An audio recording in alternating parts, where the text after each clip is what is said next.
Muito boa noite a todos. É um enorme prazer estar aqui com vocês nessa noite e eu sinto muito pela incompatibilidade que houve no computador, que minha imagem não está conseguindo ser compartilhada. Nós vamos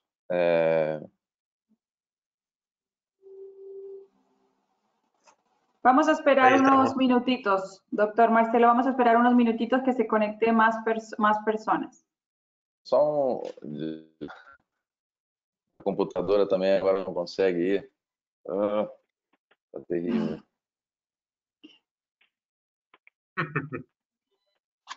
Increíble. Está bien. Ahí se ve muy bien, Marcelo, ¿eh? Se ve bien. Perfecto. Sí, estamos perfectos. Vamos a esperar unos 5 minutitos a que más personas se conecten. Ok.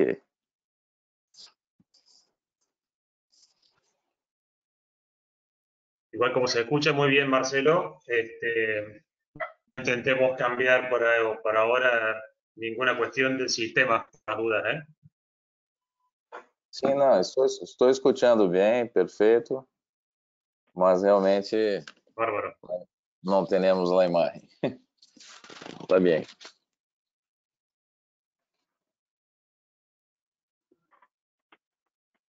Pero, como decimos, felizmente se escucha, se ve muy bien, ¿eh? Se ve muy bien. Ainda bem. Pelo menos isso. Minha imagem não é necessária. Me parece que no querés compartir la cámara, Marcelo. Eu creio que não. ¿Dónde estás, Marcelo? Contanos, ¿dónde estás? ¿Dónde estou? Sé sincero con nosotros, ¿a dónde estás? Estou em casa. Estou em casa tranquilo, curtindo as notícias a respeito de Covid, cada vez mais casos. Acá estamos tendo um aumento muito grande de casos. Sí. Não teníamos hasta 2 semanas atrás, agora está tendo muitos casos. ¿En tu lugar, decís vos, Marcelo? Sim, em meu lugar, em Ribeirão Preto. Sí.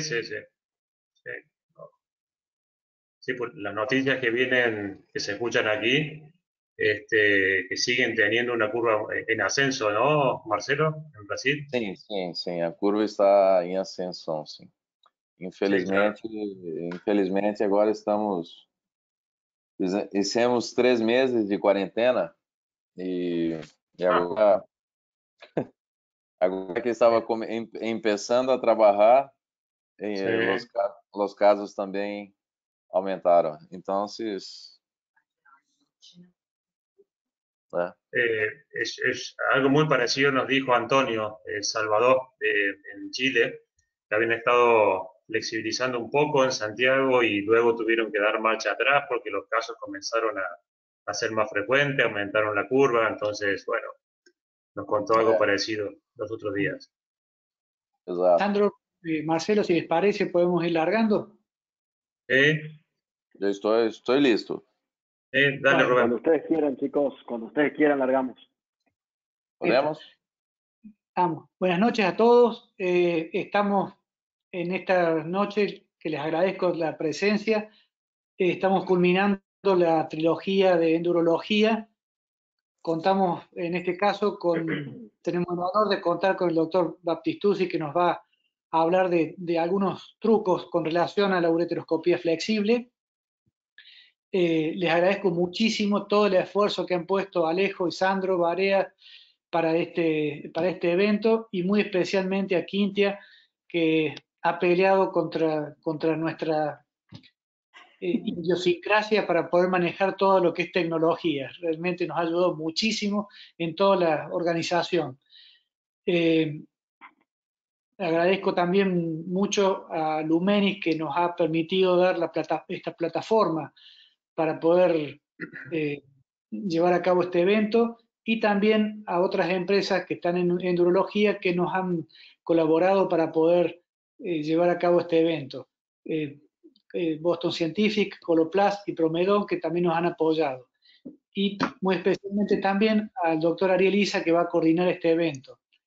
Quintia nos va a dar ahora unas breves consideraciones de cómo se va a manejar el evento para que ustedes se puedan contactar y hacer todas las preguntas y dudas que les puedan surgir durante la exposición del doctor Baptistucci.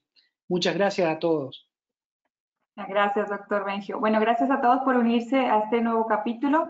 Solamente recordarles que tienen una caja de preguntas en el panel de control donde pueden escribir sus preguntas y el doctor Ariel Isa las va a leer al final de la presentación del doctor Marcelo. También tienen dos documentos para descargar con toda la información de los distribuidores de Lumenis en Latinoamérica y con información también de los equipos. Solamente eso. Pueden continuar. Gracias, Quintia. Bueno, en nombre de Alejo y el mío, recordarles que este no es el último capítulo de la trilogía. Va a seguir, de hecho, el jueves de la semana que viene vamos a tener el honor de tenerlo al doctor Masucci hablando sobre tratamiento de los cálculos del polo inferior. Así que lo vamos a esperar. Después Alejo les va a comentar un poco más en relación a ese evento. Y sin perder mucho más tiempo, yo quiero presentarlo. Para mí es un gusto presentar a un amigo, Marcelo, que no solamente es un endourólogo excepcional, es un comunicador, un mejor comunicador. Así que la verdad, Marcelo, que todo el mundo te conoce tus atributos, ahí lo están leyendo, pero creo que su mayor atributo es un ser humano excepcional. Y creo que todos vamos a disfrutar de su charla y de su experiencia. Marcelo, estamos contigo, podés comenzar cuando desees. Gracias a todos, gracias Sandro por sua apresentação muito generosa, graças a Ariel e todos os organizadores desse evento, e também um agradecimento especial a Quintia, a Lumenis e todos os outros sponsors que estão ajudando e possibilitando a realização desse webinar. Hoje vamos falar sobre ureteroscopia flexível, que é um assunto que cada vez mais ganha grande espaço dentro de endurologia. Nós sabemos que nos últimos anos houve grande desenvolvimento de ureteroscopia e a diminuição da terapia por ondas de choque, as terapias percutâneas permaneceram igual, mas as ureteroscopias semirrígidas e flexíveis aumentaram. Hoje temos que as indicações para ureteroscopia flexível, nós temos indicações para diagnóstico, indicações para tratamento, e dentre as indicações para tratamento, a mais importante é a indicação para as pedras, que é o motivo principal do que vamos falar. Esse algoritmo apresentado pelo Dr. Nakada em la AUA de 2013 mostra para nós a situação, principalmente para os pacientes que têm algum tipo de coagulopatia, que era sempre um fator negativo para ser percutâneo ou litotrícia corpórea, e a ureteroscopia semirrígida e flexível também tem grande espaço para ser esse tipo de procedimento com segurança. As guias europeias de indicações de tratamento mostravam hasta 10 anos atrás a ureteroscopia flexível não tinha espaço, e hoje sabemos que há espaço hasta para os casos de cálculos maior que 2 centímetros e todas as outras indicações menor que 1 centímetro, de 10 a 12 milímetros, de 10 a 20 milímetros também temos indicações.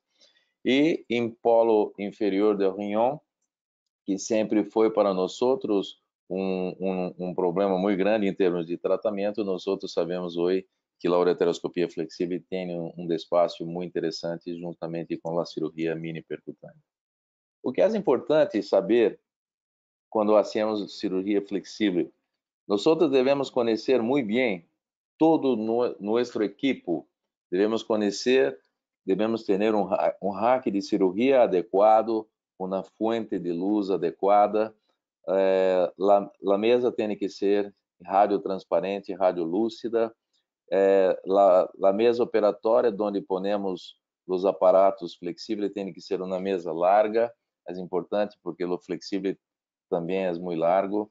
Temos que ter um intensificador de imagem adequado para fazer a fluoroscopia, monitores auxiliares quando possível, um grande equipo de anestesiólogos que são muito importantes hoje para nós, principalmente quando hacemos uma cirurgia ambulatorial, e um litotritor a laser adequado. Mirem que acá temos todo o aparato para fazer a cirurgia, onde temos um equipo, uma sala de quirófano com todo o material adequado, onde há principalmente a presença de uma mesa cirúrgica adequada, um arco em C, um monitor à direita ou à esquerda, o litotritor e a mesa cirúrgica ao lado da mesa operatória. Na mesa cirúrgica é importante, temos um instrumental básico, que é o cistoscópio, rígido, e a importância maior ainda para ter uma organização adequada, como miramos arriba. Não podemos ter uma mesa como a barro, onde os instrumentos estão fora da mesa e muitas vezes podem cair e se danhar. É importante conhecermos o tamanho adequado, a localização da pedra e o sexo do paciente para proponer a cirurgia adequada e o tipo de equipo que vamos fazer. Sempre ter muita organização. Os ureteroscópios temos hoje muitos equipos muito diferentes e cada vez mais esses aparatos apresentaram um grande desenvolvimento. Hoje temos aparatos, esses são antigos, mostrei esse slide só para lembrar, esse é um slide de 10 anos atrás, quando começamos a usar os aparatos de Acme, que teriam uma facilidade para fazer a dilatação, que não necessitaria de fazer uma dilatação com balão, muitas vezes não necessitaria usar um stent, sendo sempre menos traumáticos, e principalmente os ureteroscópios semirrígidos usados para os cálculos distales. Aqui, basicamente, uma mesa simples, onde temos um ureteroscópio semirrígido, um cistoscópio, um vaso com um suero fisiológico, 2 guias hidrofílicas, um pusher, que é um empurrador para o catéter doble rota, e essas peças pequenas que miramos acá, justamente de maneira com riego. Os materiais descartáveis, todos, então, que temos, além da guia hidrofílica, catéter ureteral, sempre devemos ter em nossa sala, um catéter de doble lumen, os dilatadores ureterais temos que conhecer, o catéter balão dilatador, as vainas ureterais, o catéter de doble rota, os baskets e a fibra de láser. Então, se miramos que a lista é grande, né? São muitos materiais que temos que ter para fazer essa cirurgia, mas normalmente é uma cirurgia que depende basicamente de uma peça como essa, que permite a nós outros manter um riego adequado e não haver perda de irrigação durante o procedimento. Com relação à sala operatória, é importante considerar o papel do anestesiólogo. A melhor anestesia que temos, a anestesia general. Então, a recomendação número 1 que hacemos é para que todos os médicos, principalmente os médicos que estão em uma fase iniciando a cirurgia renal flexível, devem fazer a utilização de anestesia general, onde o paciente tem um controle maior da respiração. É possível fazer uma sedação intravenosa com propofol ou a utilização de máscara laríngea, que também tem um resultado muito bom, e bem como a anestesia espinal. Mas nós outros sabemos que na anestesia espinal, o loco regional, os pacientes podem, durante a cirurgia, acordar subitamente e podemos ter algum tipo de acidente. Considerar, então, que na fase inicial de aprendizagem é importante, pelo menos nos primeiros 80, 100 casos, a ser sempre com anestesia general. Depois que passa da curva de aprendizagem, se pode ser com a sedação e máscara laríngea com bastante segurança. Então, aqui mostrando a anestesia general, a anestesia espinal, a utilização de la máscara laríngea e a sedação intravenosa, que é muito utilizada por nós outros aqui, atualmente, por grande cirurgia também e descargar os pacientes para sua casa o mais rápido possível. Então, é importante que quando temos uma anestesia adequada, conseguimos manter o paciente o mínimo possível dentro de hospitalaria. E lembrando que hoje, principalmente numa era onde há uma preocupação muito grande de contaminação, principalmente, há outras doenças, é claro, mas principalmente pelo Covid, nós outros sabemos que devemos sempre ter o paciente mínimo possível dentro de hospital. Com relação à posição do paciente, é importante manter sempre um decúbito dorsal. Não é necessário poner as pernas em posições diferentes de altura, direita ou esquerda, contralateral, a perna contralateral ao lado que tu vai fazer a cirurgia mais elevada. Isso não é necessário. Trabalho mostrando uma evolução de ureter, modificando essas posições, a posição das pernas.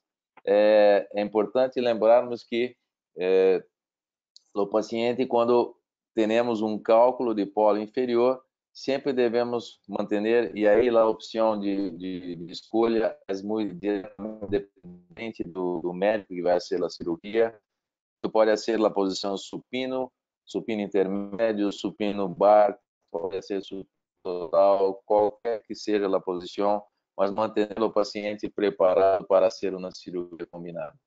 Acá a cirurgia, a posição convencional que sempre utilizamos para nossos pacientes, uma proteção plástica para não morrer a sala, e mirem a posição de la guia hidrofílica presa no campo quirúrgico com uma Kelly. Essa é a guia de segurança.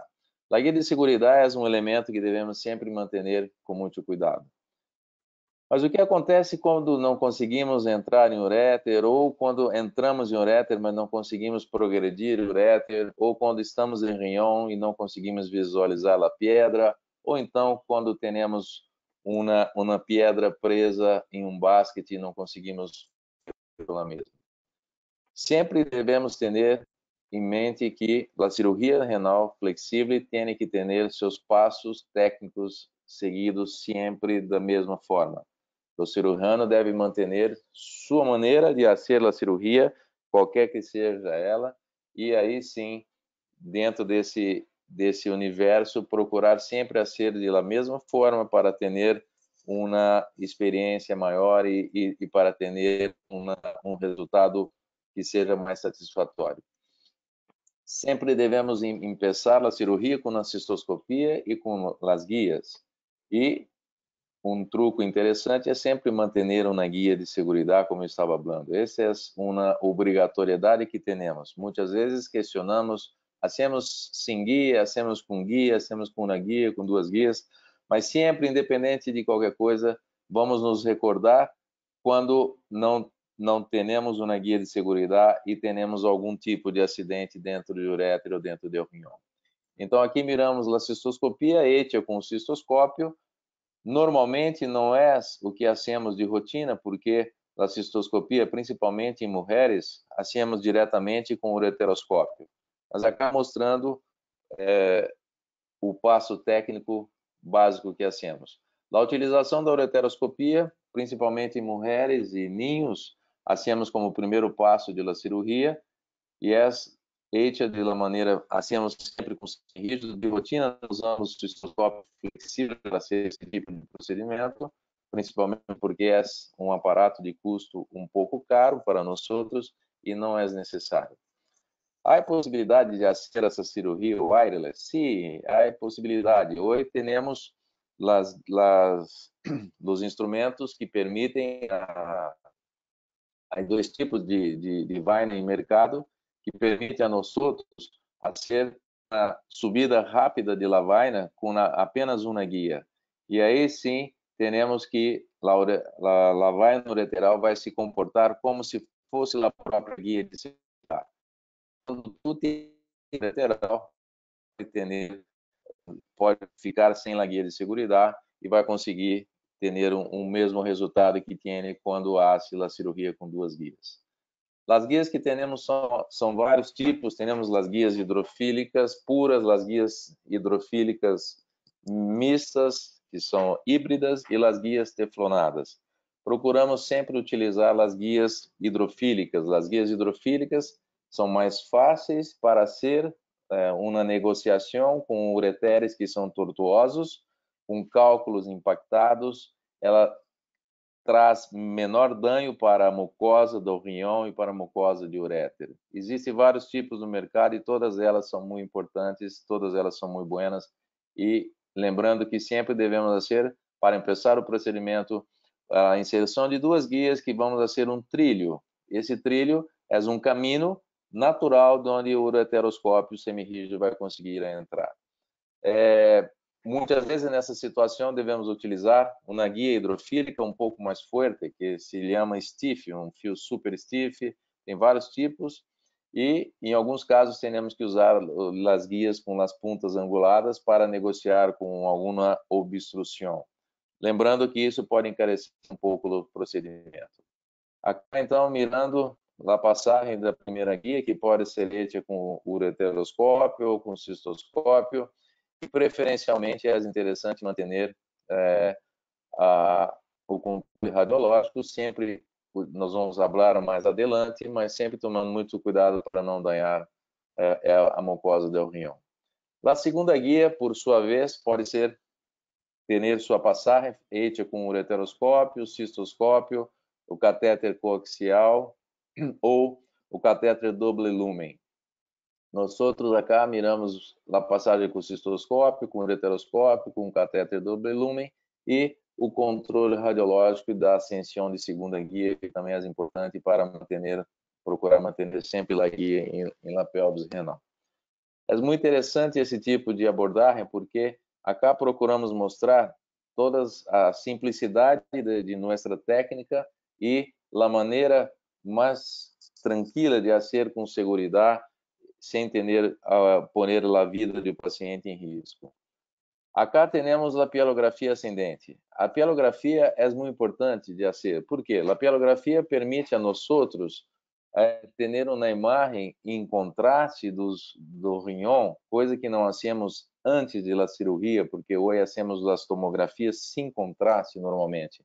Então, é muito importante esse tipo de situação, mas não devemos fazer como nesse vídeo à esquerda. Procuramos sempre fazer a pielografia com catéter ureteral ou com a própria vaina ureteral, quando tu tem um uréter muito bueno que não há necessidade de fazer a pielografia imediatamente ao iniciar a cirurgia.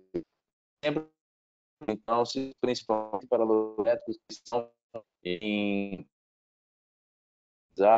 para casos complexos, para casos onde suspeitamos de divertículo calicinal, para pacientes que têm cirurgias prévias, sempre procurar fazer esse tipo de abordagem, porque é muito importante nessas situações, vamos descobrir duplicidades ureterais e algumas situações que são muito ruins para a realização da cirurgia flexível, como, por exemplo, na estreitez de uréter, e aí sim, mostra para nós a importância que tem a pielografia, porque a pielografia ela permite nós não mirar a pedra, mas mirar a anatomia do rinhão e a anatomia do uréter. Mirem esse caso, era um paciente que tinha hecho cirurgias prévias e tinha um grande, mais de 1 centímetro, uma estreitez em uréter superior. Então, é um caso que acabou evoluindo, inclusive, para uma cirurgia videolaparoscópica para correção de estreitez, porque não se tinha a possibilidade de fazer uma boa correção endoscópica. Acá um divertículo calicinal, mostrando que é algo que tu muitas vezes não tem acesso com os exames de rotina. A pielografia, segundo esse trabalho de Schertler, ela não influencia na taxa livre de pedra para que o paciente tenha, mas é importante principalmente para conhecermos a anatomia do rinhão, pacientes que têm ângulo infundíbulo pélvico cerrado, pacientes que têm o comprimento do diâmetro da pelvis em relação ao cálice muito alto, ou seja, a inserção alta de uréter dentro do rinhão. São todos fatores que são maus prognósticos, principalmente quando há cálculos ureterais inferiores. Na sequência, o próximo passo que hacemos é a dilatação ureteral. A dilatação ureteral pode ser hecha com todos esses instrumentais que estamos mostrando acá.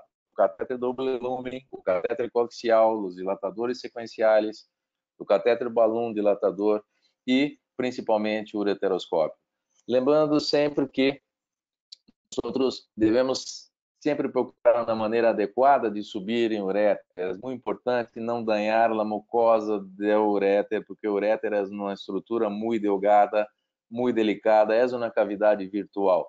Não é um tubo de PVC, não é algo que pode ser abordado livremente. E sempre, quando há dúvida, devemos pôr um catéter e voltar em outro dia.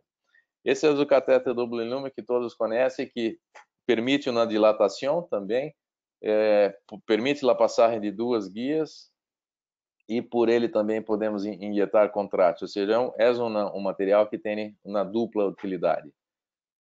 O que é importante saber do ureter? O ureter tem um 9 frente, um lumen, e sabemos que as vainas, a parte externa de las vainas, vai os diâmetros onde 11.5 hasta 16 frente, o lado externo. Então, mire a diferença que há. Por isso, há uma necessidade de dilatação. Os ureteroscópios rígidos que temos hoje têm uma ponta que vai hasta 8.5 frente no máximo e um corpo que tem de 8 a 10 frentes. Isso pode ser um pouco de dilatação, mas nem sempre o necessário para a ascensão de uma vaina ureteral. E aí sabemos que há vários tipos de dilatadores. Onde há as dificuldades para passar a vaina ureteral e o ureteroscópio? Então, há algumas situações como o meato ureteral, no cruzamento dos vasos ilíacos e dos vasos gonadais e na união pielo-ureteral, que onde podemos ter alguma situação complexa para a subida dos aparatos. Uma situação especial que temos normalmente quando os pacientes que têm um reimplante ureteral ocorrem, que devemos seguir sempre os mesmos passos. O mais difícil é encontrar o orifício e depois que encontrou, aí sim a sequência de la cirurgia ela mesma.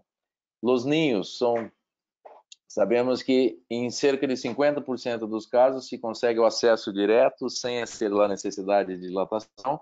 Os ninhos têm ureter bem complacente, sabemos que em lipotripsia extracorpórea há uma grande possibilidade de expelir os cálculos. Outra coisa interessante também é que poner um catéter double rota prévio à cirurgia. Sabemos que há muitos urólogos que fazem esse tipo de situação, porque quando tem um catéter double rota prévio, tem uma taxa de sucesso de ascensão do aparato e de lavagem próxima de 100%. Mas isso encarece muito o procedimento e temos um desconforto maior do paciente, porque fica com catéter double rota muito tempo, mesmo que depois da cirurgia pode ficar sem catéter, dependendo da situação. Mas é importante que sabemos o diâmetro de vainas ureterais, porque aproximadamente 30% de las vainas que têm 14 frentes são vainas que vão ter um insucesso em ascensão em ureter. Ou seja, o ureter temos que conhecer muito bem sua complacência, principalmente para podermos oferecer para o paciente uma facilidade e o menor risco de danos ureterais também. Esse é um trabalho interessante, mas é um pouco viejo, mas mora 167 crianças tratadas com ureteroscopia flexível, houve 57% de falhas no acesso. Isso mostrando que, em algumas situações, é necessário realmente insertar um catéter double rota prévio e talvez, em alguns casos de ninhos, possamos ter essa necessidade se não temos dispositivos delgados para utilizar em criança. O Dr. Grasso, em 2006, ou seja, há muito tempo também, foi um dos idealizadores e um dos pioneiros, junto com o Dr. Bagley, da ureteroscopia. Esse a proponência de fazer uma cirurgia wireless e sheetless, e hoje, cada vez mais, se há uma dúvida se usa lavagem ureteral ou se usa guia ou não.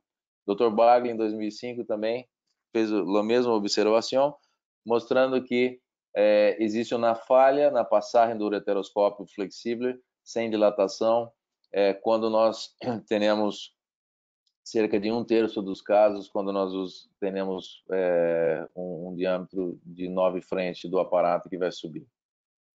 E é muito importante sempre lembrarmos que em todas as situações onde há as dificuldades de dilatação, não devemos forçar.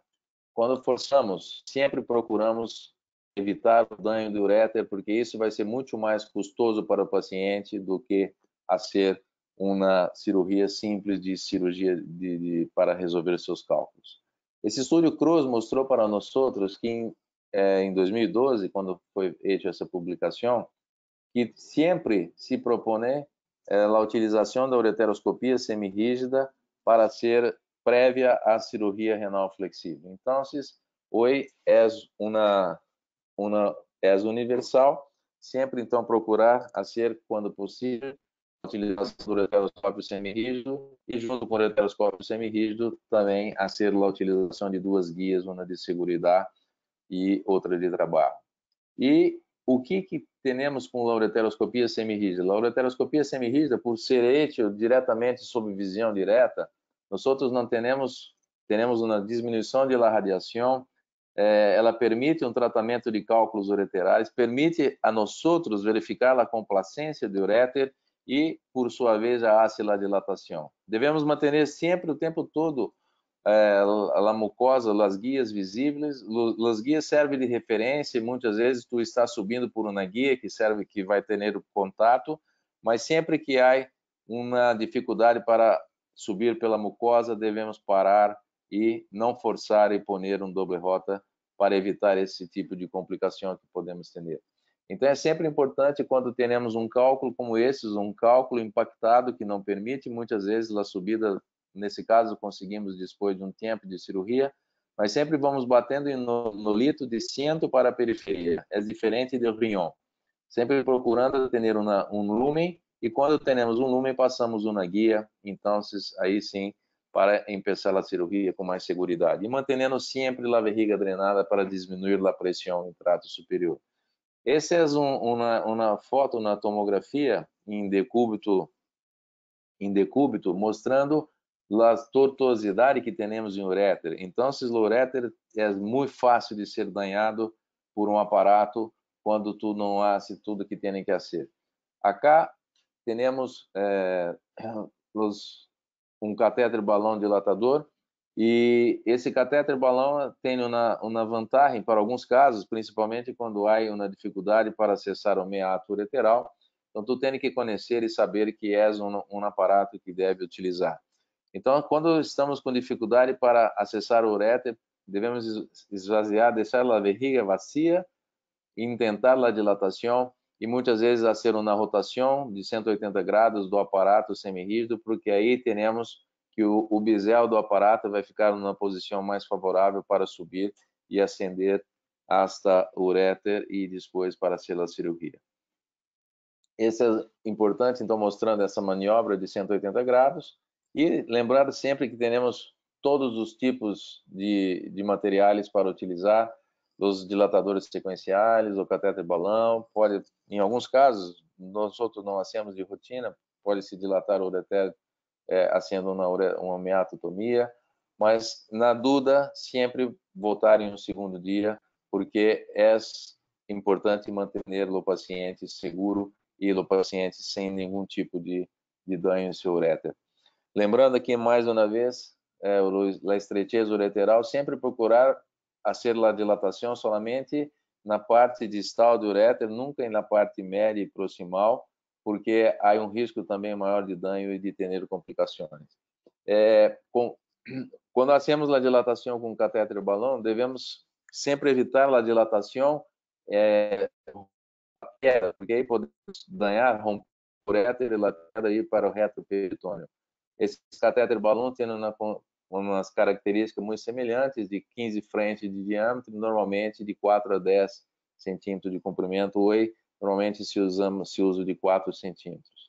Então, aqui mostrando os dilatadores que temos, coaxial, Doppler lumen, catéter balão e os dilatadores sequenciais, que são todas as possibilidades que temos para possibilitar a ascensão de ureteroscópio semirrígido e depois a ser a cirurgia renal flexível. E uma importância muito grande da ureteroscopia semirrígida é justamente quando temos esse tipo de cálculo impactado, onde não conseguimos muitas vezes passar a guia.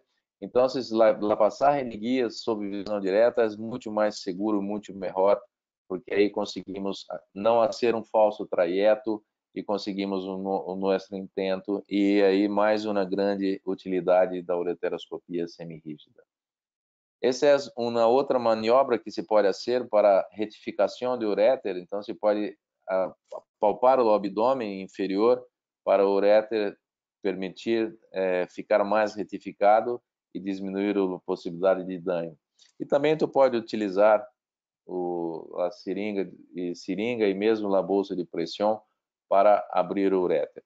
Há alguns trabalhos hoje mostrando a utilização de tanzolosina prévia à cirurgia, e esses trabalhos têm mostrado alguma taxa de sucesso um pouco maior, permitindo acesso a praticamente todos os pacientes.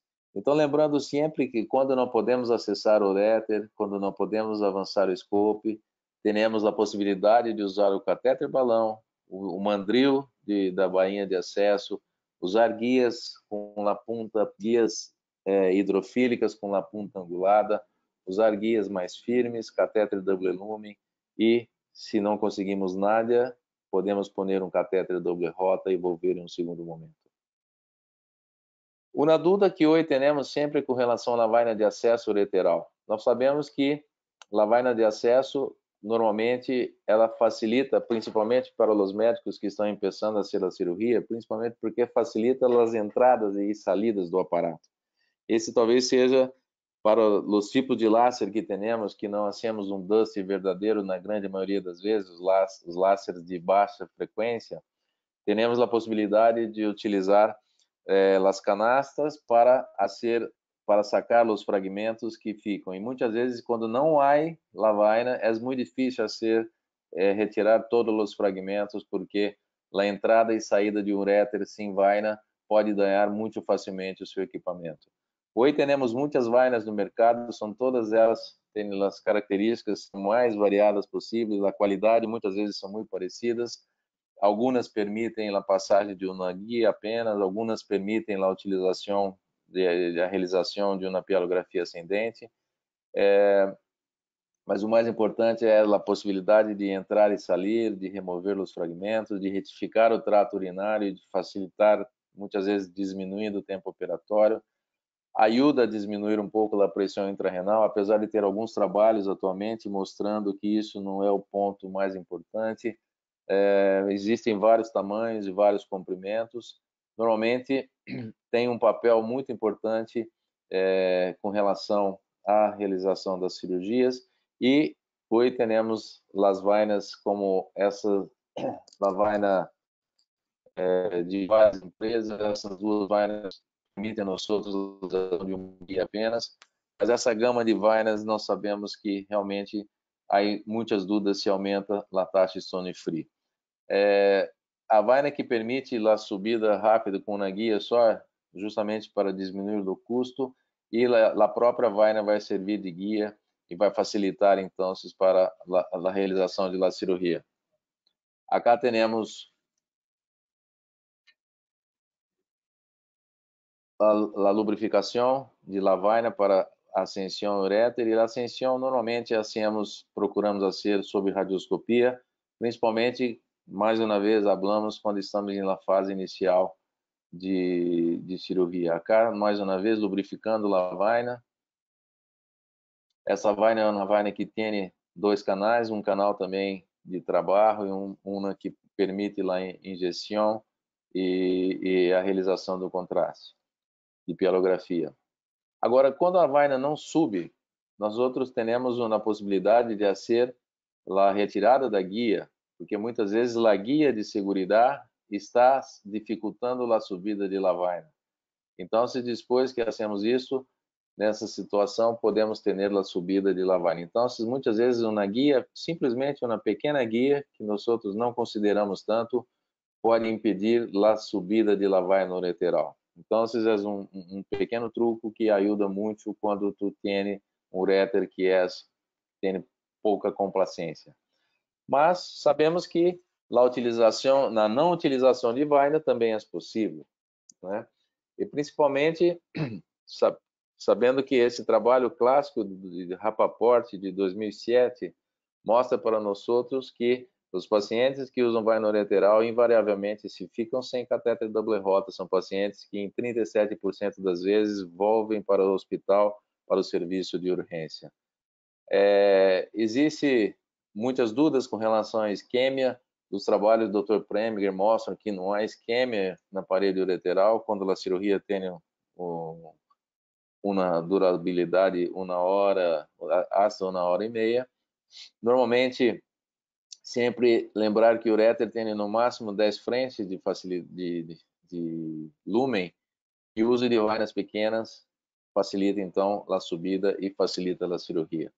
Esse trabalho então do Rapaport mostra que todos os pacientes onde se usa a bainha ureteral é recomendável utilizar então o catéter doble rota no pós-operatório. Com relação aos danos que pode ter pela vaina ureteral, esse é um trabalho clássico do Dr. Traxer, mostrando a utilização de vaina 14 e 16, né? É uma vaina que 12 e 14, é uma vaina que tem um calibre maior e por conta disso houve uma série de situações que trouxeram lesões que variavam de 0 ao tipo 3, mostrando que havia pelo menos 33% de lesão tipo 1, 10% tipo 2 e 4% tipo 3, onde há perfuração. E a colocação do stent prévio normalmente reduz a chance de uma injúria severa nesses pacientes em até 7 vezes, diminuindo as chances de complicações. Então, os pacientes que têm um ureteral têm que se manter com catéter da rota com mais tempo. Então, por isso, sempre é a recomendação. Nunca devemos forçar. As vainas ureterais são muito úteis, mas tem algumas situações onde se pode fazer a cirurgia sem vaina. E essas situações, basicamente, os pacientes que têm um doble rota prévio e não têm cálculos muito grandes, os pacientes que têm microcálculos que tu vai fazer, tu tem a certeza que vai estar stone free, os pacientes que têm ureter mais complacente, os pacientes que não têm nenhuma complicação durante a cirurgia, esses pacientes normalmente são pacientes que são favoráveis para ser sem vaina e muitas vezes também sem catéter doble rota.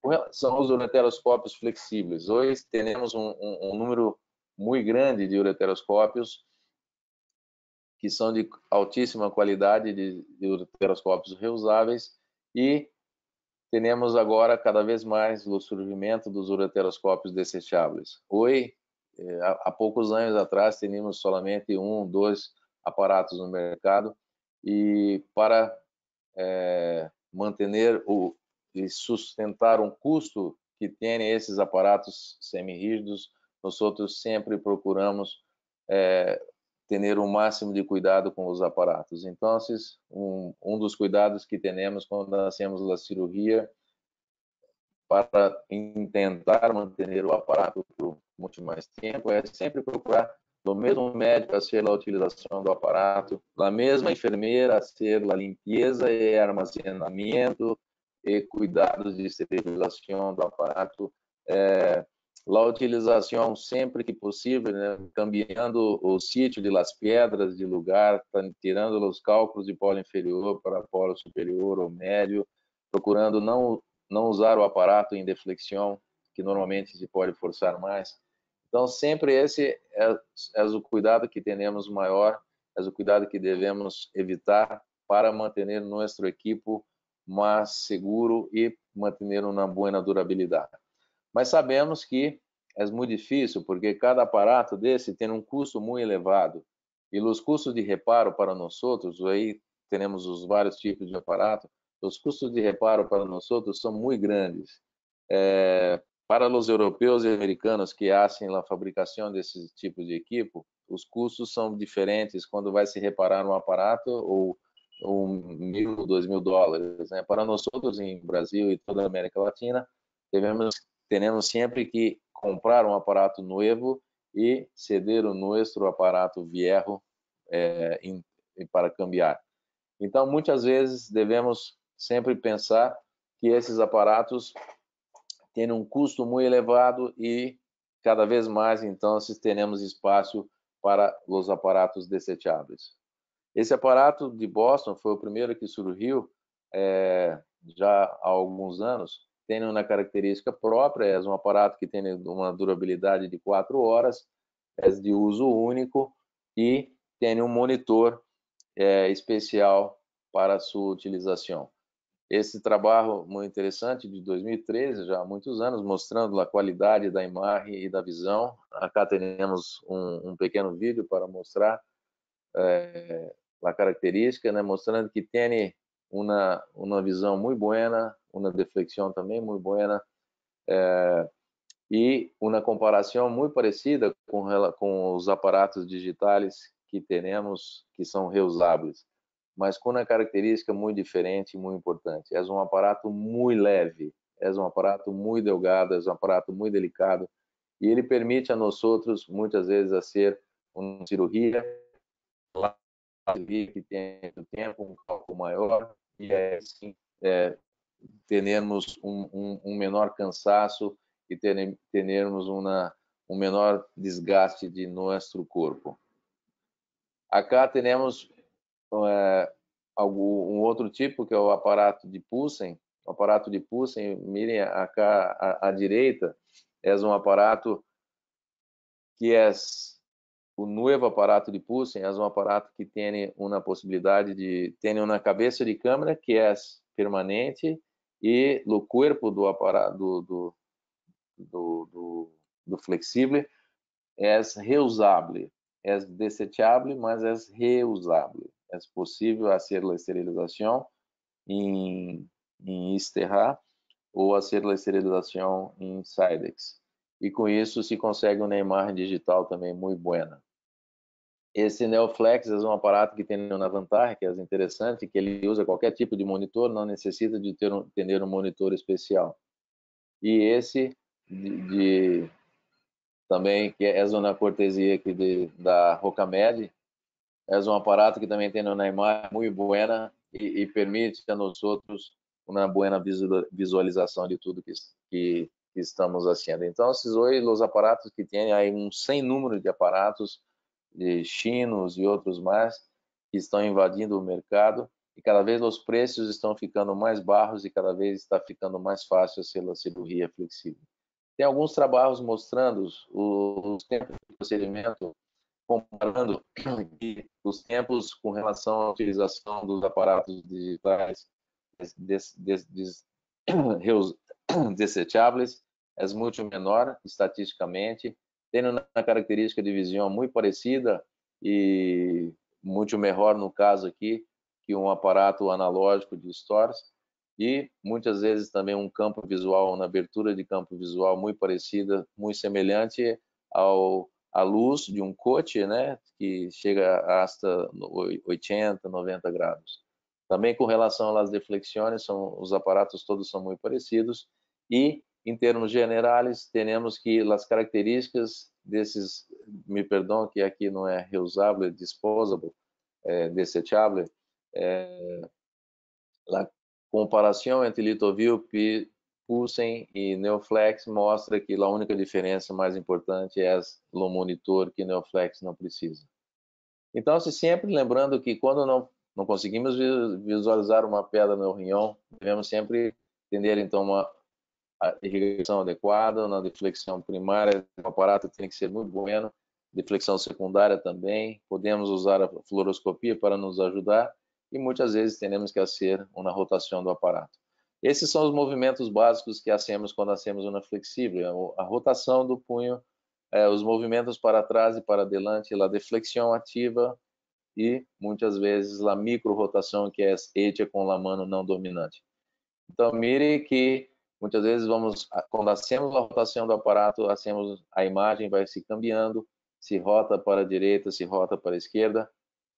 Acá temos uma rotação. Quando não conseguimos nosso intento, não temos, cada aparato tem um canal de trabalho que sai à sua direita ou à sua esquerda.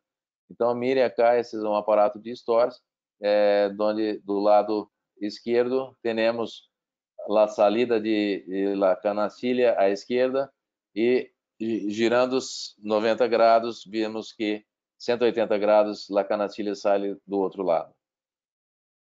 Acá, o mesmo com relação à fibra de lácia, e tudo isso é importante quando vamos fazer a ativação a fragmentação do cálculo, porque tu não consegue fazer a dupla deflexão, facilita isso para tu. Então, tu não consegue fazer a cirurgia com uma deflexão, pode ser com a outra, girando o aparato 180 graus, principalmente os aparatos analógicos.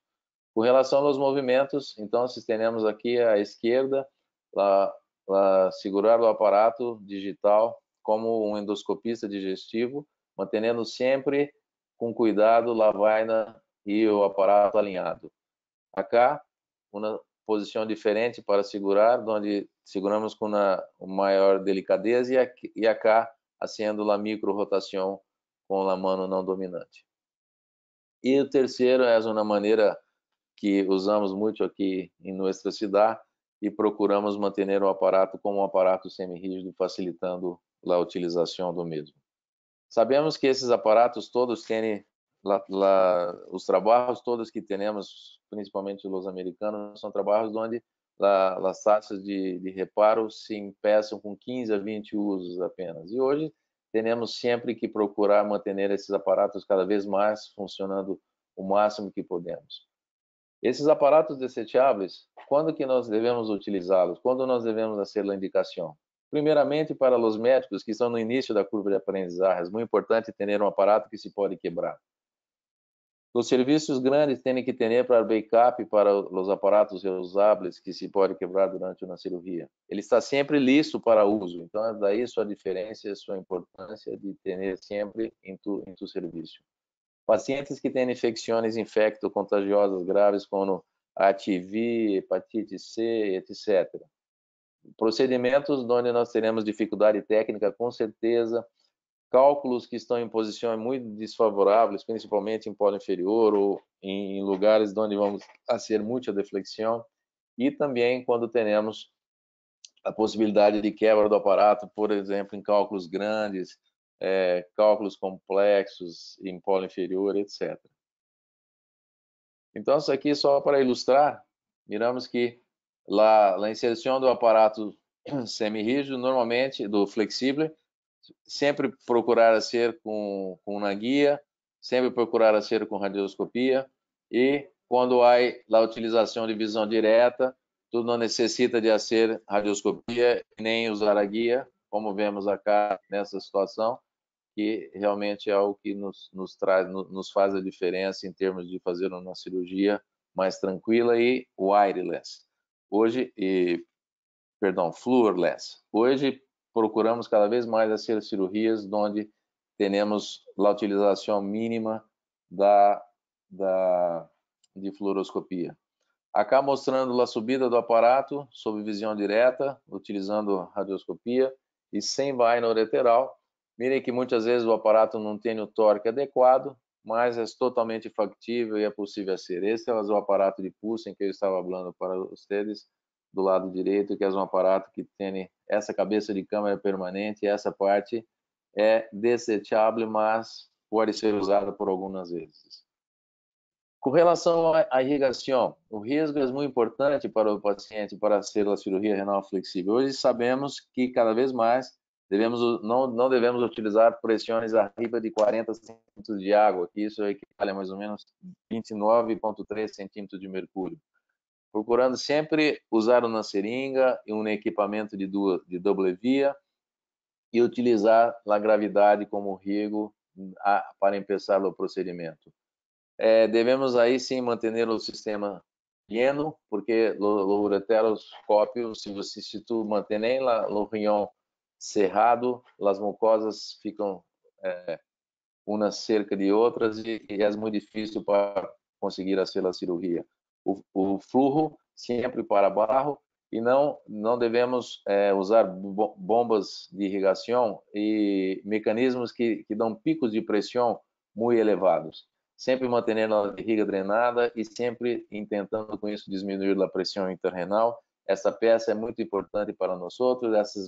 Essas bombas de pressão que se utilizava antigamente, hoje cada vez mais se usa menos, sempre mantendo a pressão mais baixa e procurando sempre sim ter esse tipo de equipo onde se conecta o suero pela gravidade e acá também a jeringa para manter um fluxo adequado. Aqui mirando que a gravidade, a jeringa e a bomba de pressão, muitas vezes com a guia, por exemplo, tu consegue somente com a jeringa fazer uma irrigação, e acá mostrando o fluxo quando tu se utiliza de uma fibra 365, por exemplo, se tu perde praticamente 50% do fluxo dentro do rião. Esse tipo de bomba, que é um aparato de stores, é uma publicação do Dr. Nageli, que foi um dos precursores da mini percutânea na Europa, mostrando que para manter uma pressão maior do que os 40 centímetros de água, aqui aproximadamente 75 centímetros de água, você vai conseguir um fluxo de 23 ml por minuto. Isso com o ureteroscópio flexível. Eu não vou mirar as comparações aqui, mas mostrando que a microperc tu necessita de uma pressão muito elevada para ter um fluxo muito pequeno. Então, isso daí sim mostra a incidência de acontecidos como esse, onde há ruptura do rinhão e extravasamento de urina, provocando então situações muito graves para os pacientes, devendo sempre procurar manter, evitar bombas de pressão, mecanismos que usam em sucesso para fazer pressão rápida. Uma breve consideração a respeito de radiação. Hoje sabemos que é muito importante, cada vez mais, devemos ter muito cuidado. Então, devemos usar sempre óculos de proteção para proteção de retina, do protetor de tireoide. Há uma incidência muito grande de câncer de tireoide entre urólogos. Do dosímetro é importante, porque temos que, mês a mês, a saber qual a dose de radiação que estamos recebendo. Do protetor e também acá um outro protetor para manter a sua ergonomia adequada. É muito importante posicionar adequadamente o arco em C. É muito importante saber como se utiliza o arco em C. Sempre no modo para urologia, é um módulo adequado. Acá miramos que há um pulso contínuo, um pulso duplo e um pulso simples. Sempre usar o pulso simples, porque aí sim há uma menor quantidade de radiação. O pedal sempre tem que estar para o cirurgião, não para o técnico de radiologia. Sempre é muito importante. Isso permite a nós outros conseguir um resultado. E, por fim, é muito importante colimar sempre o rádio, porque a colimação diminui bastante a quantidade de rádio que utilizamos e conseguimos ter a mesma qualidade de procedimento com rádio e com um raio de pouca penetração também. Então, por isso é muito importante todos esses cuidados com relação a esse tipo de procedimento. E com relação à litotripsia com laser, né? Cada vez mais sabemos que quando entramos em um rinhão é muito importante o reposicionamento das pedras que estão em polo inferior. Sabemos que o reposicionamento das pedras em polo inferior aumenta a taxa de sucesso muito mais desse aparato. Lembrando também, esse é um trabalho do Dr. Torricelli e Dr. Alexandre Danilovic e Dr. Mazzucchi da USP de São Paulo, mostrando que quando temos um ângulo infundíbulo pélvico menor que 41 graus, é associado com uma taxa maior de cálculos residuais, de fragmentos residuais de cálculo. Então, muito cuidado, sempre devemos conhecer muito bem a anatomia. O láser que utilizamos sempre, hoje, mais frequentemente, é o Romeo Láser, que é um láser que tem uma característica de fazer borbulhas de cavitação. E aí a transmissão do láser por entre essas burbujas e há uma descarga residual de energia Moses, daí o nome de efeito Moses, gerando um mecanismo fototérmico. Aqui, então, nós vemos que há um cristal ativado por uma luz grosseiramente hablando, e aí sim, a saída do láser pela caixa ressonadora do outro lado, e esse láser tem as características de fazer dusting, fragmentação, coagulação, ablação, cortar, e nós outros sabemos que são 3 parâmetros principais: energia, frequência e duração de pulso. Todos esses, quando lidamos a energia, é o fator número 1, que sabemos que a energia barra é abaixo de 1 joule, energia alta é arriba de 1 joule, e quanto maior a energia, nós outros sabemos que há uma maior retropulsão, a pedra sube mais, a pedra fica mais lejos da fibra, e a geração de fragmentos mais largos. Quando a frequência temos a frequência barra, abaixo de 5 Hz e arriba de 5 Hz, e sabemos que os aparatos, com o passar do tempo, os primeiros aparatos tinham 20 Hz de frequência, e aí surgiram os aparatos 80, 120, como o aparato de Luminous, por exemplo. É um aparato que tem 100 e 120 watts, e com isso você consegue uma fragmentação maior de la pedra. A duração de pulso é muito importante, porque sabemos que quando temos um pulso curto e uma energia mais alta, há maior possibilidade de haver ablação, e também a retropulsão chega a ser 50% maior.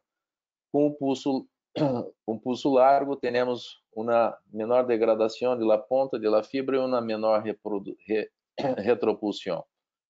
É importante lembrar que a diferença final em la fragmentação, segundo os vários trabalhos que são mostrados, a diferença que existe normalmente são na primeira situação, e depois de 3 meses os resultados são muito semelhantes. Aqui temos a diferença entre a largura do pulso, então pulso largo, mirem a diferença, é muito importante, a retropulsão é muito maior. Então é muito importante que entremos para uma cirurgia para fazer os 2 tipos de situação. Hacemos primeiramente o dusting e depois fazer a limpeza, vamos dizer assim, de todos os fragmentos, e assim hacemos a fragmentação e sacamos as pedras. Quando temos a certeza que hacemos um dusting verdadeiro, que estamos stone free, não há necessidade de fazer então de sacar os fragmentos. Aqui mostrando, mais uma vez, uma pedra ureteral obstrutiva, onde batemos no centro, e do centro para a periferia, ao contrário das outras situações. Mas esses fragmentos que são generados têm que sair. E vão sair como? Vão sair com as canacilhas, vão sair com os vários tipos de sonda que temos, como as sondas que têm uma pega frontal, e muitas vezes pegar as pedras e sacar todas elas. A fragmentação, então, aqui vamos mostrar, ela consegue ser, então, usamos uma energia mais alta e uma frequência mais baixa, e com isso conseguimos generar vários fragmentos, e os fragmentos, então, têm que ser sacados todos, para não termos uma situação como essa, onde miramos que uma pedra que de 1 centímetro, por exemplo, quando tu haces a redução para meio centímetro, pode ter 8 fragmentos, e de 2 para 1 centímetro, hasta 64 fragmentos. Então, se sabemos que os fragmentos que devem ser sacados são os fragmentos menores que 2 centímetros, e lembrando sempre que quando usamos energia pequena, temos uma retropulsão menor, e isso é o mais importante, porque a retropulsão menor traz para nós outros resultados como esse que miramos acá, onde hacemos movimentos rápidos e progressivos sem tocar na pedra, e aí temos o resultado mais auxílio para a resolução do problema do paciente. Então, é importante que quando vamos decidir o que fazer, se vamos usar dusting ou não dusting, sempre devemos considerar que os aparatos tenham um trabalho misto, sempre procuramos fazer um trabalho muito semelhante. Os parâmetros todos que hacemos, então, a duração de pulso, a energia, a frequência, a combinação de todos eles possibilitam a nós outros fazer, então, a cirurgia de dusting e a cirurgia de basket, e sugerindo que em la cirurgia de dusting, uma diminuição da necessidade de lavagem ureteral. Então, todas as pessoas que têm esse tipo de equipo se podem se dar ao luxo de se manter sem utilização de um aparato, porque para drenar os fragmentos, para sacar os fragmentos. Quando hacemos esse tipo de técnica com o láser que tem uma frequência mais baixa, aí sim teremos que sacar todos os fragmentos para manter o paciente stone free, tentando diminuir ao máximo os fragmentos. Com relação à fibra de láser, sabemos que as fibras têm a mesma eficiência e as fibras mais finas têm a vantagem que são mais flexíveis e conseguem ter um bom resultado, principalmente com relação a essa resolutividade de deixar o paciente stone free. Surgiram com o tempo, por conta da dificuldade de passar as fibras em deflexão para não danhar o equipo, então surgiram as fibras que têm uma ponta arredondada, e essa ponta então pode facilitar a passagem do aparato em deflexão. Mas devemos nos recordar que no primeiro uso da fibra, a fibra vai perder essa ponta rumba, e aí sim pode danhar um aparato, como miramos abaixo. Lembrar também que hoje sabemos, segundo os trabalhos do Dr. Cronenberg, que as fibras, quando não tem esse core de color azul, não tem a punta, claro, desculpa, de sílica, e o core se mantém hasta a punta, sabemos que os resultados são muito semelhantes em termos de resultado final de litotripsia. Sabemos que as fibras mais finas, né, são fibras que têm uma menor retropulsão, e também quando utilizamos mais energia, temos maior retropulsão. O efeito burn-back é o mesmo, a perdida de la característica adequada de la punta, e sempre vai acontecer quando se usa mais energia e quando temos também os pulsos mais curtos. Lembrando então que a fibra de láser vai se danhar sempre mais quando tu usa energia grande, quando as pedras são mais duras e quando usamos pulsos curtos. E devemos sempre cortar a fibra hasta cada 10.000 joules ou 15 minutos aproximadamente, e se pode cortar com terreira normal, não há necessidade de nenhum tipo de terreira especial. Essa é uma outra característica dos trabalhos do Dr. Cronenberg, mostrando que devemos manter a ponta da fibra 3 milímetros adelante do flexível e manter a ponta ocupando 1/4 de la imagem total, como quando vocês estão vendo acá arriba, e isso vai generar uma taxa de sucesso melhor. Lembrando que muitas vezes os iniciantes, porque se esquecem que o canal de trabalho é de PTFE e temos que a fibra é de sílica, e aí sim acaba tendo a inserção inadequada sem ser a retificação do aparato, e podemos ter um dano do equipo e aí sim haver uma perfuração do mesmo. Esse é um aparato de 30 watts. Mirem que é possível ser um dusting na periferia da pedra, então sempre se empeça pela periferia. Mas quando a pedra vai ficando um pouco menor, não é como ser dusting mais, porque vão generar fragmentos. Aí onde a característica desse aparato faz com que nós tenhamos que usar as canacilhas e temos que ter a característica principal aí de usar lavagem no lateral. O efeito Moses que existe hoje no aparato é justamente feito, como mirem bem aqui, como Moisés conseguiu afastar a água para que pudesse passar todas as pessoas que o acompanhavam.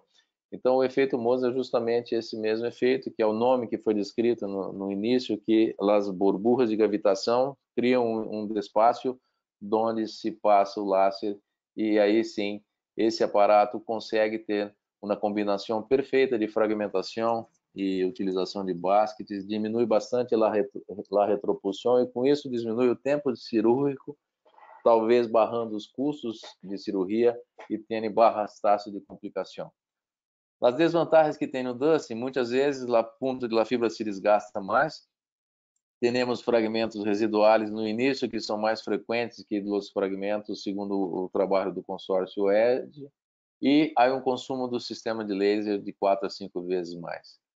As vantagens da fragmentação é que o paciente não tem que expelir nenhum fragmento, inicialmente uma maior taxa stone free, não necessita de nenhum equipo especial de láser e permite fragmentos de cálculo para estudo e para cultivo também. A desvantagem que temos em la fragmentação, nós outros sabemos que o tempo cirúrgico um pouco mais largo, o custo aumenta porque tem a necessidade das canastilhas e é muito mais intensa para o urólogo por conta da necessidade de trabalho. Então, se surge uma dúvida, o que fazer para melhorar no sistema de laço que temos hoje? É possível ter algo melhor? É possível? Sim, se presumivelmente uma fibra mais fina e uma fibra mais rápida. Então, hoje temos um novo equipo no mercado que hace uma frequência de hasta 2000 Hz, as fibras são mais delgadas e se utiliza de baixa energia. É uma fibra de túlio, um láser de diodo, é um aparato que tem uma característica diferente e a fibra se chama fibra TM Fiber, fibra de túlio. Consegue ser um dusting verdadeiro também. Há muitos trabalhos no momento sendo feitos nos Estados Unidos e Europa para comparação com o sistema de lúmenes que existe, e esses trabalhos ainda necessitam de maior tempo para ter uma credibilidade, para que possamos acreditar que realmente não há nenhuma diferença em relação aos que vão, aos novos laços que podem surgir. Então, nós outros devemos saber quem que somos nós outros, né? Se somos um duster, se somos um basketer. Teoricamente, se hacemos dusting, não utilizamos basket, wire, sheet, stent, mas provavelmente, se hacemos basketer, poderemos ter mais procedimentos secundários. Algumas questões ainda não são respondidas, e isso é que nós outros necessitamos saber. A verdadeira taxa stone free de cada procedimento, o risco de estrechez, o dolor pós-operativa por conta de passagem, por conta de stent, e os custos também.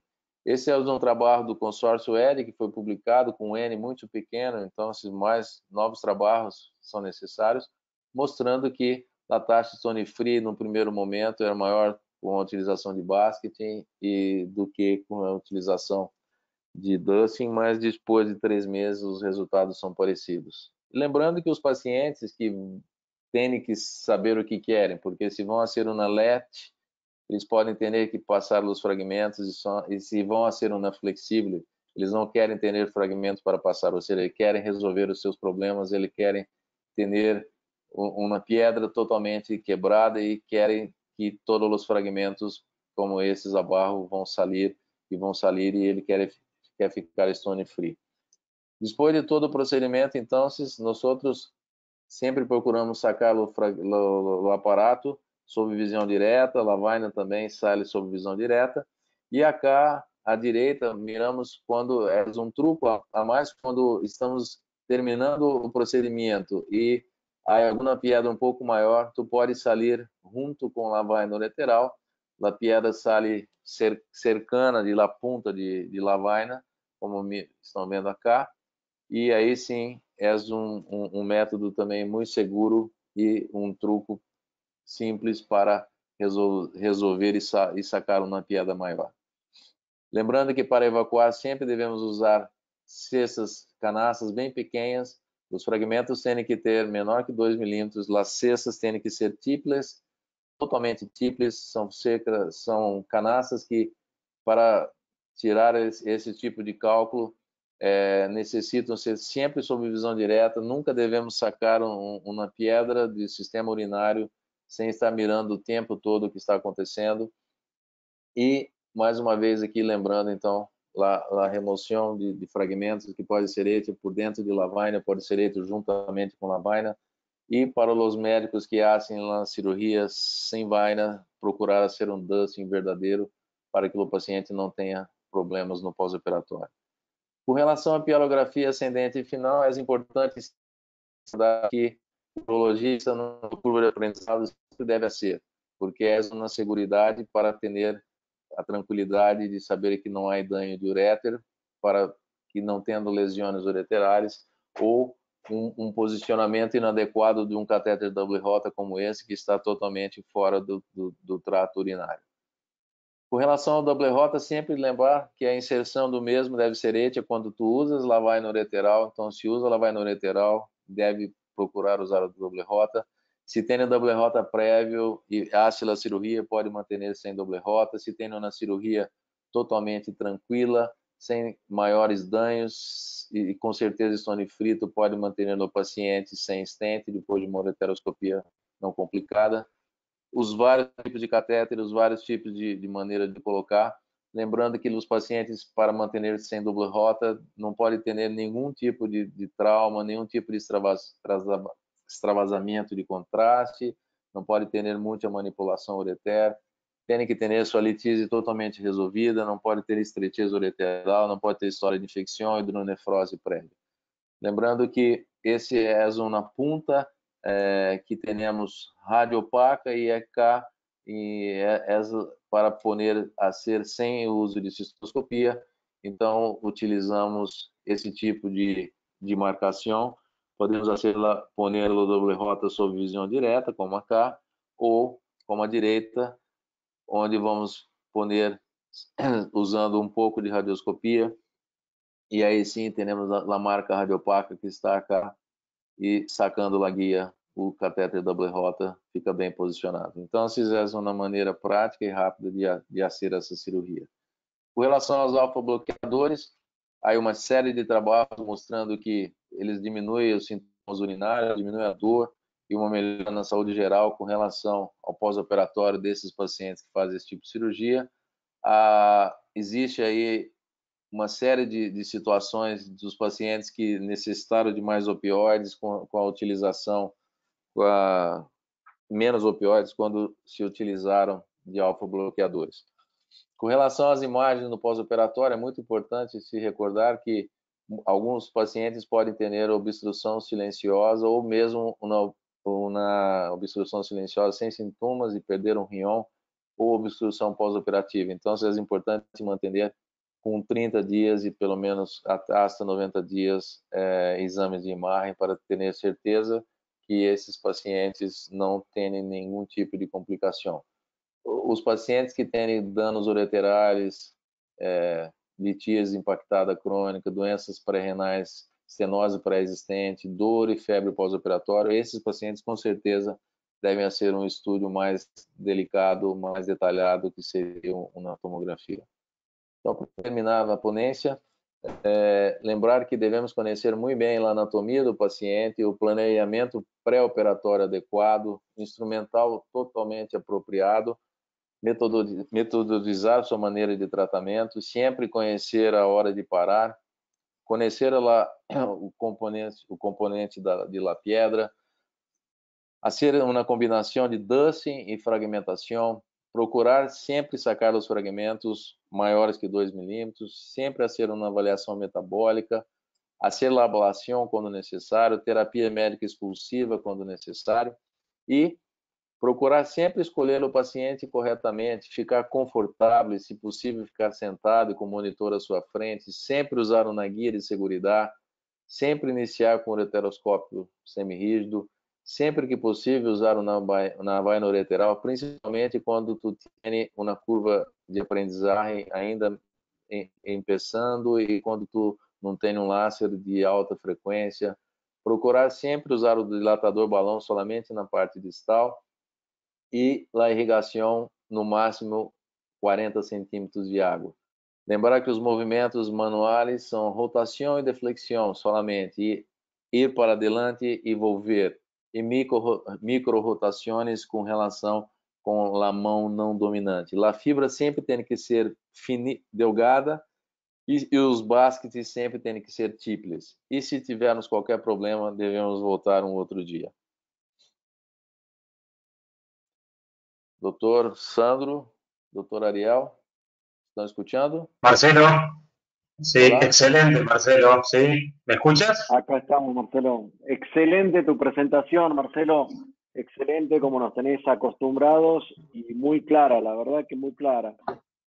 Marcelo, para empezar a hacerte una preguntita, con respecto al tiempo de la ureteroscopía flexible, ¿hay algún tiempo, según tu experiencia? Sim. Na verdade, há uma grande preocupação hoje, principalmente com o grande número de médicos que estão fazendo a cirurgia renal flexível sem um treinamento adequado e muitas vezes perdem muito tempo durante a cirurgia e mantêm a vaina por muito tempo. Então, isso aumenta muito as chances de complicações. E a principal complicação que advém de um tempo maior do que 1h15, 1h30, é a sepsis. A sepsis urinária, por conta do aumento da pressão intrarrenal, hoje é a maior complicação que temos com relação à cirurgia renal flexível. A porcentagem que temos hoje de publicações, o percentual de sepsis urinária pós-flexível já é maior que a cirurgia renal percutânea. Então, acreditamos que um limite de 1h30 é o limite adequado. Trabalhando sempre com o mecanismo de barra pressão, sempre ter um cultivo desse paciente pré-operatório negativo. Se o paciente tem história anterior de infecção ou se tem cálculos infecciosos, como cálculo de Struvita, sempre procurar fazer uma cirurgia um pouco mais curta. É cuidado que devemos ter sempre. O tempo é importante, sim, e muitas vezes a falta de habilidade do cirurgião e da falta de experiência também é um fator negativo por conta de aumentar a quantidade de pacientes com complicações como na sepsis urinária. Perfecto, Marcelo. Viste que hay urólogos que hacen las ureteroscopías flexibles sin vainas ureterales. Según tu experiencia, ¿qué nos podrías contar a todos nosotros? ¿Cuándo usar vainas? ¿Cuándo no usar vaina? ¿O siempre usamos vaina? Bom, eu creio que a recomendação adequada que temos que fazer, isso é importante, porque muitas vezes a discussão que há em congressos justamente é entre médicos que têm um aparato como de Lumenis, por exemplo. E o aparato de Lumenis não são todos os médicos que têm, a Quintia sabe disso, né? É um aparato que não é acessível a todas as pessoas. Então, hoje temos aparatos de alta frequência, como Lumenis e outros mais que têm alta frequência, e os aparatos que a grande maioria dos urólogos tem, que é o aparato de 30 watts ou 20 watts. Esses aparatos não conseguem ser um dusting verdadeiro. Eles têm muitas vezes que que sacar os fragmentos. Então, esse tipo de láser são os láseres mais frequentes entre todos os urólogos, principalmente em América Latina, Brasil e toda a América Latina. Eu creio que a utilização de lavagem ureteral, principalmente pela necessidade de deixar o paciente stone free, é muito importante, porque a lavagem ureteral permite entrar e sair muitas vezes e sacar muitos fragmentos. Se tu haces uma cirurgia renal flexível para sacar fragmentos sem vaina, tu vai ter muita dificuldade para entrar e sair com aparatos flexíveis e vai diminuir com certeza seu tempo de utilização.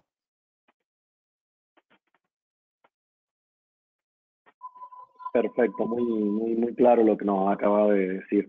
Entonces, siempre es conveniente, obviamente, tener mayor intensidad en los equipos de láser y en equipos menores de intensidad, usar vaina siempre. Y cuando usamos vaina, uma coisa importante, tu pode fazer uma escolha dos pacientes que tu vai fazer sem vaina. Os pacientes que estão com catéter doble rota prévio, por exemplo, são os pacientes que se tem cálculos pequenos, tu pode entrar, sacar os cálculos, fragmentar, fazer e manter sem doble rota e sem vaina. Mas para os médicos que não têm muita experiência, é melhor sempre usar uma vaina mais delgada e um aparato flexível e mais delgado também. Essa é a orientação básica que tem que ter, principalmente para os médicos que têm uma pequena ou média experiência. Os médicos que têm uma experiência grande, têm todo tipo de equipamento em seu hospital, pode ser como queira, entende? Esse é o mais importante, essa é a mensagem que tem que ficar. porque a discussão de sem vaina e com vaina não é uma discussão acá em Brasil, hablamos, não é uma discussão para peixe pequeno, é uma discussão para peixe grande, sim? Então, se quando temos grandes urólogos que têm 5, 6, 10 mil casos discutindo se usa vaina ou não, é uma coisa. Quando temos urólogos que fazem uma cirurgia ou 2 cirurgias por semana e tem número pequeno de casos, esses urólogos têm que fazer a cirurgia da maneira mais segura possível para ele e para seu paciente. Perfecto, muy claro. Marcelo, para agotar un poco el tema de las vainas, vos lo mencionaste recién, tanto LithoView como Fusen son ureteroscopios flexibles de un diámetro mayor, 9,5. Y las vainas tienen que tener una diferencia, como no sé si lo mencionaste, para permitir un buen flujo y disminuir la presión, con lo cual necesitaríamos usar vainas más grandes. Sim. ¿Qué pensás en ese tema? Na verdade, assim, quando nós usamos os aparatos desechables em nosso país, ainda cá temos alguns aparatos que têm um custo muito elevado, sim, e aí outro aparato que tem um custo um pouco menor, e aí outro que está entrando em mercado agora. Então, estamos começando em Brasil a utilizar com mais frequência os desechables. Eu creio que os desechables digitais, sem dúvida nenhuma, são o futuro para a cirurgia renal flexível com os láseres de alta frequência. Eu creio que esse é o futuro. Talvez não um futuro a médio prazo, não um futuro a curto prazo, mas pelo menos a médio prazo. Porque com um aparato flexível e desechável e láser de alta frequência, nós vamos poder resolver praticamente todos os pacientes, todos os cálculos que temos e podemos manter cada vez mais sem necessidade de usar muitas vezes uma canasta, mais de uma guia, etc. Então, muitas coisas vão cambiar com os desechables que estão chegando. Nós procuramos usar vainas o mais delgado possível, sim? Então, para os aparatos analógicos, usamos a vaina 9,5, 11,5. Para os aparatos digitais, usamos as vainas 10, 12, 10.7, 12.7 e procuramos, quando realmente vamos usar o desechable e sabemos que é um paciente que, por exemplo, tem um cálculo muito grande, muito largo, que é uma das boas indicações para usar um aparato desechable, nesses casos, tu pode ter até a possibilidade de pôr um doble rota prévio. Não é uma indicação muito difundida em nosso meio, mas sem dúvida nenhuma, se o aparato que tu tens é muito grosso, tu tens que pensar que o ureter tem uma complacência hasta 9, 10 Frenches. Depois disso, o ureter necessita ser dilatado. E aí sim, nem sempre nós vamos conseguir passar um aparato. Mirem que quando falei em minha ponência, eu citei a retirada de la guia de segurança para poder subir uma vaina ou para poder subir um flexível desechável, né? Então isso é algo que pode ser. Mas quando tu tem um ureter, por isso que me gusta sempre de fazer uma ureteroscopia semirrígida, sempre para começar e já dilatar. Porque quando tu tem um ureter de barra complacência, tu sabes que muitas vezes não vai conseguir subir com o aparato desechável que tu tem. Então, nesse caso, tu vai poner, se não consegue subir o desechável sem vaina, sem nada, tu vai poner um doble rota e volver em um segundo momento.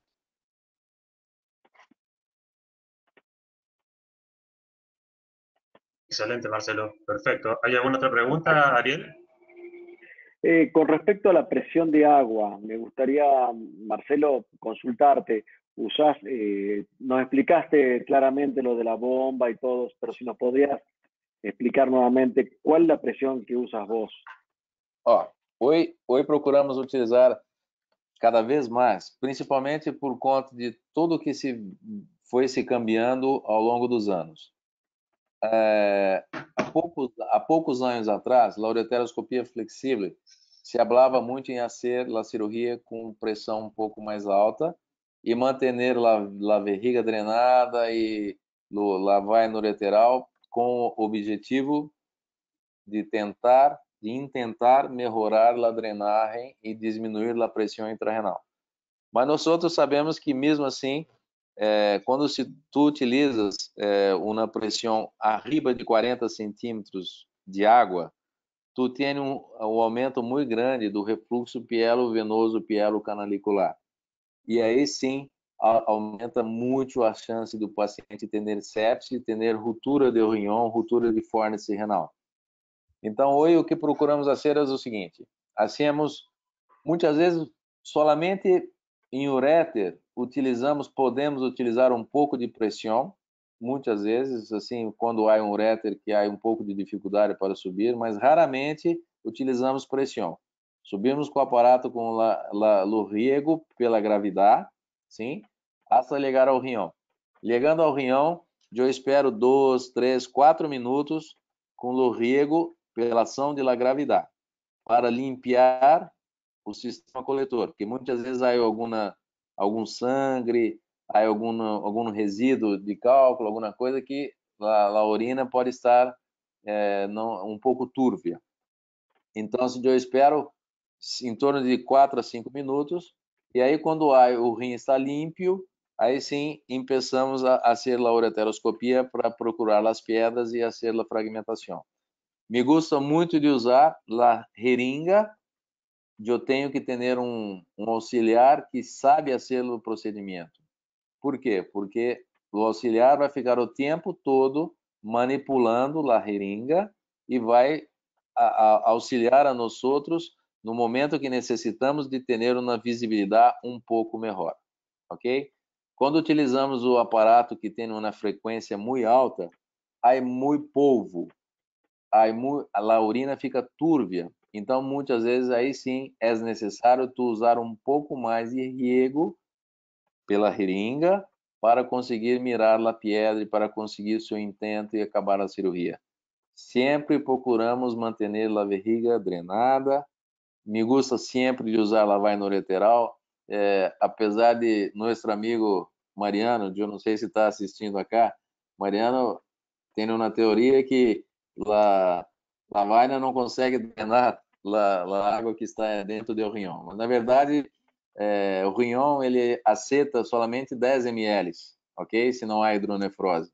Então, por capilaridade, há uma drenagem, sim, claro, pela vaina ureteral, e o exemplo é que devemos ter sempre de um despacho de 15 a 20% para ver essa drenagem do líquido e essa drenagem contínua.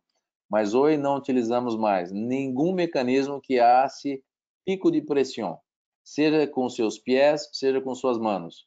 Então, aqueles mecanismos que nós tínhamos antigamente, que tu hacía uma bomba de pressão manual, tu hacía uma pressão aguda e depois diminuía, hoje isso não é mais recomendável. Se tu tem um aparato como um aparato de stores que hace um fluxo contínuo com uma temperatura adequada também, aí seria o ideal porque tu consegue manter um fluxo contínuo na drenagem contínua. Eu creio que uma das coisas que deve cambiar em ureteroscopia, como está acontecendo em lamina percutânea, é os mecanismos de sucção. Eu creio que em breve devemos ter algum mecanismo de sucção, como estão surgindo para as mini percutâneas, que vão nos ajudar a manter sempre a pressão intrarenal baixa e vai ajudar a aspirar os fragmentos de pedra para a urina ficar com uma visibilidade melhor. Perfecto, Marcelo, clarísimo, clarísimo, clarísimo. Y el concepto tuyo sigue siendo lo último, que ya molesta, no hago otra preguntita más. Siempre que usas vaina, ¿dejas catéter WJ o a veces sí, a veces no?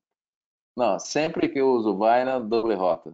Sempre, porque Perfecto, eso lo aprendí clarito, te lo aprendí muy claro.